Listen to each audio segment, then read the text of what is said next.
Someone made a phone call at 1 o'clock in the morning to a gas station on the edge of town. No one spoke. The line was open, crackling, live, a man's voice audible in the background, cut by wind. And then it closed. And then, 10 minutes later, it had been forgotten. This is how it began.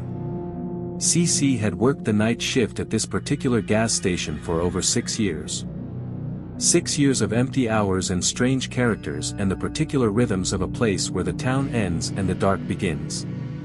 The station sat at the city's outermost edge, the last stop before the road opened into nothing, or the first stop back from it, depending on which direction you were traveling. He knew his building the way you know a place you've spent a third of your life in, its sounds, its light, its moods.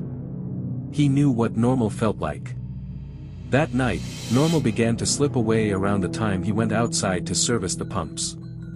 The cold hit him the way it does when the wind has been building to something. He worked his way from pump to pump, and the feeling came over him without announcement, a pressure in the back of the neck, a wrongness in the quality of the air.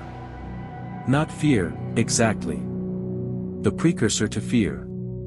The body's intelligence arriving slightly ahead of the mind's comprehension. He looked around. The road was empty. The town, in the distance, was dark and asleep. There was nothing there. And yet, in 6 years, he would think later, this was the first time I'd felt this way without a reason. Which meant there was a reason. He went back inside. The feeling evaporated. He drank a coffee. He began restocking the shelves. The phone rang again and dropped before he could answer it. He was in the aisle when the man walked in.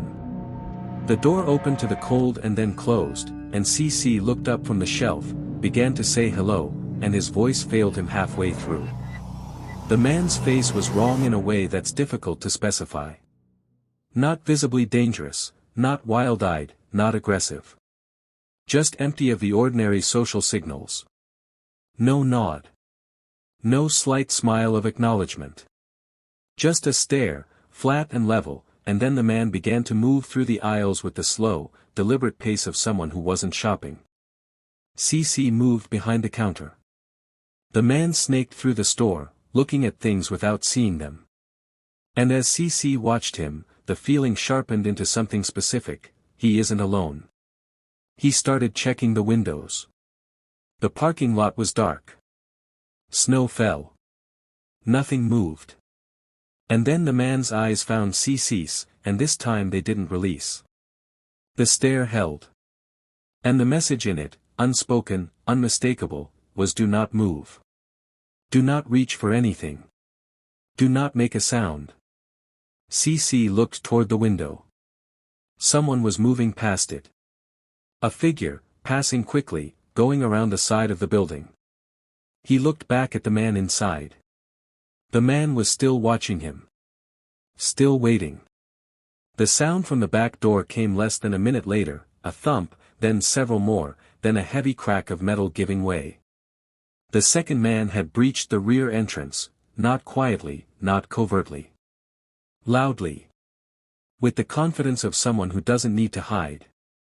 Why break in through the back, CC wondered even then, when the front door is right there. The back room, then. Whatever they wanted was in the back room. The second man appeared in the doorway. He was furious in the way of someone who has searched and not found, his eyes moving from the ransacked room to CC to his partner with an expression that had already made its decision. He didn't enter the main store. He stood in the threshold.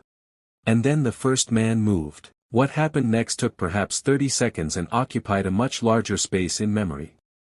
CC was taken by the arm, dragged through the back room, already destroyed, shelves overturned, boxes opened and discarded, and out the rear door into the winter. Both men had him now.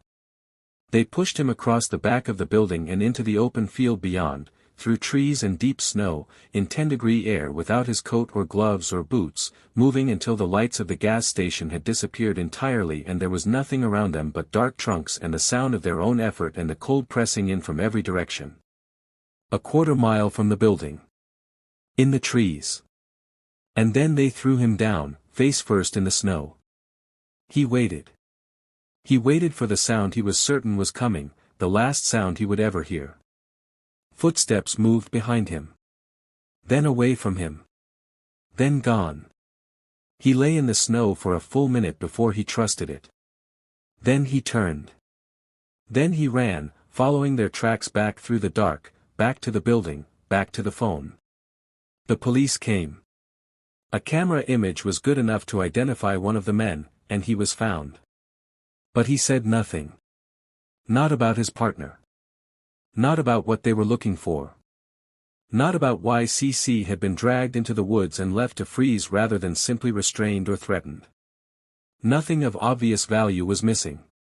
The back room had been searched with a specific purpose. Something had been found, or not found. The investigation could not determine which. CC asked his manager, the man who owned the station, whom he had known for 6 years, what he thought had been in that back room. What they might have been looking for. The manager's response was strange. Why are you asking about that, he wanted to know. As though the question itself was the problem. As though a man who had nearly died in the woods had no right to understand why. 3 weeks later, CC was fired. Legally. Severance included. Clean, on paper. Which is, of course, the cleanest way to silence someone. 6 years of employment. One question about a break-in that nearly killed him. And then, gone. The official explanation for the robbery was never satisfying. The two men wanted something. They wanted it specifically, in a specific room, at a specific establishment. They staged a diversion with the first man and a backdoor breach with the second. They had researched the layout. They called ahead, twice, to time their approach. And the man who owned the place, who knew what was stored there, who knew what might have been taken, decided, when the dust settled, that the employee who survived it all knew too much by the simple act of asking a question. Whatever was in that back room, it was worth more than 6 years of loyalty. Whatever it was, someone got away with it. And CC, who spent a quarter mile of frozen night certain he would not survive to morning, still doesn't know what it was. That, perhaps, is the most frightening thing of all. Not the man on the couch with his silent smile. Not the frozen window and the footprints in the snow. Not the darkness and the banging door. But the thing that happens after, the question that doesn't get answered. The door that closes without explanation. The sense that something was happening in the world just past your understanding, and that the people who know have decided, very deliberately, that you never will. Some stories end. Others simply go quiet and wait.